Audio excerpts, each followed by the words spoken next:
Hello and welcome. These are horse racing selections for Thursday, the 10th of October. I am Flatcap Callum and I'm hoping you are all very, very well. The aim is to be brief tonight. You know how I say that often and doesn't always happen, but there we go.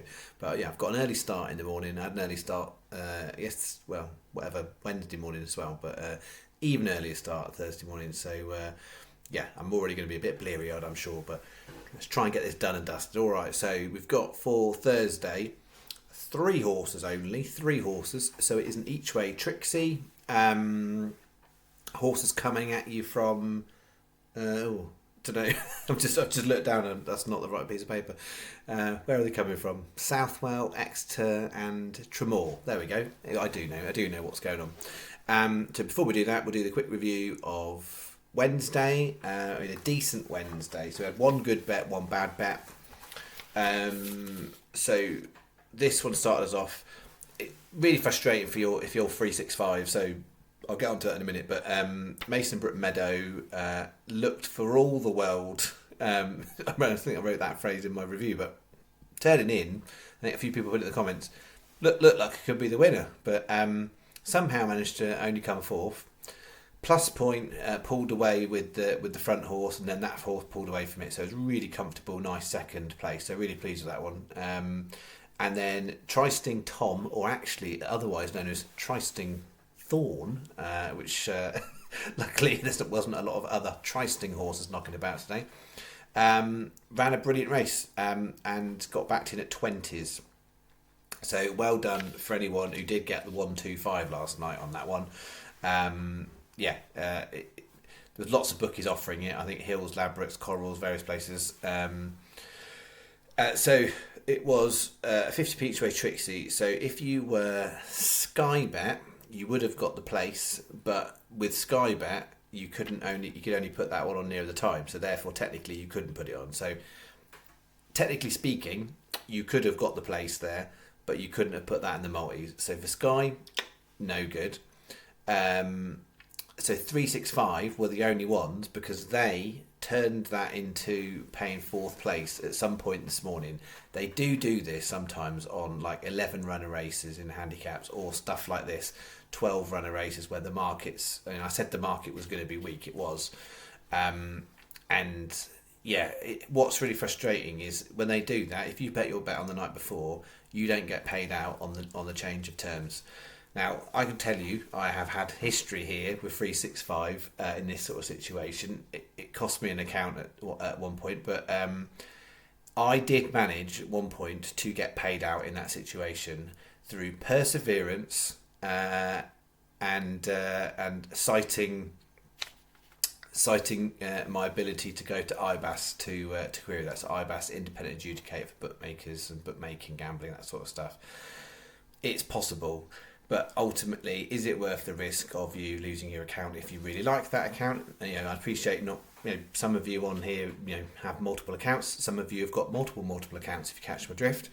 It depends on how important that is to you. I have pushed it on that exact situation and had a positive result. I've also pushed it on that exact situation and lost an account for it. So you got to work it out for yourself. So channel wise, I'm not taking that. Can't take that as an each way treble place on that one. So if you put the bet on afterwards, well done to you. I was to be fair really pleased with that bet because on paper I know people look at a bet like that and just think it looks nonsense. Like you're betting in a juvenile hurdle, a 6-runner handicap at Nottingham, and you're on the rank outsider, and then you're talking about some sort of 100 to 1 shot and a bumper. Sometimes those things are there to be had. Lots of days it doesn't go right for us, but pleased with that particularly because that was the first 100 to 1 shot I've put up in the 3 weeks since I've been back. In the history of the channel, there's been quite a few, and generally the strike rate on those sorts of things is actually quite good. Where if you've been along the channel a long time, you'll know it is the UK jumps racing where I find those things more often. Really hard to come by in a handicap at a price like that, to be honest. you have exceptions, and I know there's some big price winners pop up in Ireland, but they actually are a lot harder to find as opposed to some of these framers that you get in the UK racing, either in maidens, novices, bumpers in this case, very occasionally in a jumps handicap in the UK. So pleased all round with that one. Obviously, it would have been really good to have got the treble. If we'd got the treble up for the channel and everybody got fourth place there, we'd have wiped out the losses from the start of the year, wouldn't we? So there's been a few near misses like that, but either way, good return for the channel. And then, unfortunately, really, because that was poor, and then it got absolutely mullered at Kempton. Some weird stuff going on the betting. You get 70 to 1 before the race for that one. That was extraordinary for a horse that should never be a 71 shot. And that, I think, about an hour before the race, I saw it at 6 to 1, and then it suddenly was out to like 30 to 1. It was just some weird stuff, nowhere near. So it was 19.50 on, 88.50 back, 69 profit. So after the last 2 weeks of losing a bit, nice to get back on the board in a profitable place. Which is all good. Was I going to say something else? Oh yeah, I was just going to mention, because I didn't say it last night, and I do occasionally put this in, but I just thought for some people, just to get a bit of an interest. So this horse, it's obviously 120 some got, hundreds I said was the sort of the averagely fair price. Just to give you the scale of it, that would have been still a channel bet, 1-star bet at 22 to 1. I worked it out. 22s would have made it onto the channel thing at 1 star. I'd have backed the horse at 14 to 1 personally. So just thought that was useful to give you a little bit of how much value there was in terms of price when I worked it through, but also actually if that was a 12 to 1 shot, I wouldn't have backed it. 14s I would have done personally, but it also gives you a bit of an idea that there is a threshold with which what makes channel bet. It will be different for different horses, different situations, all that kind of stuff, but just thought it was illustrative to sort of say, yes, I personally would have backed it at 16s, 14s, wouldn't at 12s, but channel, it would have still been a bet at 22 to 1. So yeah, that was that. All right, so good start. 3 for Thursday. You know the drill. Don't go crazy. If you had a good day Wednesday, doesn't mean we'll have a good day Thursday. Just because it's the same style of bet that we won on Wednesday, 3 horses each way Trixie, doesn't mean it all goes in again. So yeah, just same stake again, guys. This is the long road that you need to travel if you want to make it win long term. Okay, these are my 3. 258 Exeter Hurst Hill. Interesting horse. Interesting race. It's Seamus Mullins again, same as Moonbrook. Whatever that. What was it? Mason Brook Meadow. That's what I meant. Mason Brook Meadow that we had on Wednesday. Same trainer. Interestingly, he's got 2 in the race in this one, and people would look at that. You might look at it, if people looked at it without paying attention, they'd go, that's second string jockey, because Daniel Sampson's riding it, who's a £3 claimer, he doesn't really get many rides. Michael Nolan is on the other horse, who was riding on our horse on Wednesday, so people might look at it and go, oh, second string.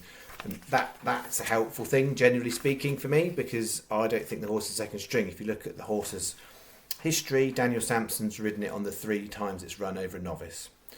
What I like about this is actually it's got a bit of form in the book, so it should be competitive with the horses that have already run. There's 2 horses in this race. I think there's a Skelton horse, and Henry Daly's got a horse ridden by Harry Cobden. They'll probably go off the top 2, but they are horses stepping up from bumpers into hurdles. So the price they are will be reflected because of the trainers and stables that they come from and who's riding on them. So this horse will get overlooked in the market. The interesting thing I like about the horse particularly is it's run 3 novices. It's qualified for a handicap mark. So for those of uninitiated, you're running 3 novice or maiden races that you qualify for a handicap, and that's what a lot of horses do, and they don't run very well, and then suddenly they get better in handicaps. Seamus Mullins actually does quite well in maidens. If you look, let me get this right. I think he's got a 10% win strike rate in maidens, and that's out of hundreds of horses. It's quite extraordinary. Something ballpark figure, something like he's had 500 horses running a maiden in jumps, and he's had about 50 winners. So 10% strike rate. It might sound poor, but for a stable like that, it's quite interesting. So he seems to be one of these ones. There's not many of them that try and take advantage of the fact that if you've got a lot of horses in a maiden, say, that aren't necessarily trying to their full extent, if he gets his horses to try to a fuller extent, they are going to pick up bits of place money that they otherwise might not do because they're not very high quality in a handicap race. So actually, there's a way there of getting a little bit of cash. You know, if you got horses finishing second, third, fourth in those, and obviously 10% of his horses have been winning in maidens. So I think the horse hasn't done brilliantly in the novices, but this is his first time in a maiden race, right? So novice, it's a horse that is inexperienced. Maiden is a race where horses have never won. So yes, you've got a couple stepping up from bumpers, and there's a couple others that are in and around similar similar kind of marks from where they've got to with the races they've done. But price point of view, I think it's worth having a little play on that one. 22 to 1 Hurst Hill, and then we've got 315. It's a 1 star, by the way. I did write it on tonight. 315 Tramore, Love Like This. Those of you who are, you know, like looking at races and looking at betting structures and stuff, this one has probably popped out to some already. Similarly, you've got horses in this race. It's a novice or maiden, I can't remember this one, where you've got horses stepping up from bumper or other places. There's a Willie Mullins horse that's the favourite because it's a Willie Mullins horse. It's run over 3 miles. This is 2.5. So, but it didn't put up any trees, and the first time it ran. And from a ratings point of view, when you actually look at what it did, it's not much different in form to that one, but the Mullins horse will be the favourite and this won't be. This horse is really exposed for the type of grade of race, but I think they've kept it in because they're seeing if they can win a maiden with it. It must be a maiden. They're seeing that they can win a maiden with it, basically, because again, it's qualified for handicap marks. You've got two there of different type of profile and obviously different sides of the water, but both of an ilk of trainers looking like they're trying to win a bit of cash in maiden, when the horse ultimately isn't going to be the best quality going forward into handicap. So that's my read of those two. Then completely different at Southwell, 8:30. It was the last race I looked at, and I thought, I'm going to actually come up absolutely with nothing here from the all-weather meetings. Didn't like Chelmsford at all. Southwell. I normally like a bit of Southwell, but it's the only one I've got. 2-star horse, Rodborough. Very simple thing to say about that one. Its form over turf is just non-existent. Its form over 5 furlongs on the all-weather is decent, and that's, to be fair, whether it's at Southwell, Newcastle. It's done all right at Wolverhampton. So it's run 2 duffers over the summer on the turf, but that's kind of what you expect. If you look at the profile of the horse, it's never done anything on turf. As soon as you put it back over into a decent course, if it was Southwell or Newcastle, probably play the horse, to be fair. Southwell slightly edged it, but wouldn't be by much. So I think it's really overpriced for the fact if you just took out the turf form and all you looked at is the all-weather form, handicapped to run competitively. So Rodborough's in 20 to 1. 50p each way Trixie, 75p each way singles on all 3. And the key thing here is bookie advice, is because you've got standard terms on these 2 races. It's this 8:30 Southwell. You've got 365 Sky, Unibet, Betfred and Betway, 5 big bookies offering 4 places on that race. Quite a lot of the others are only 3 places, and it would be advantageous to have the 4th place. There's a bit of variation in price on that one as well, because you can get 25s, but you can get 25s for 3 places really. So again, felt like the fair thing to do was 20 to 1 4 places because it's achievable within the bet. 8.50 is the bet. Right, I said it was going to be brief, and clearly I've just rambled on about horses, haven't I? That's what happens.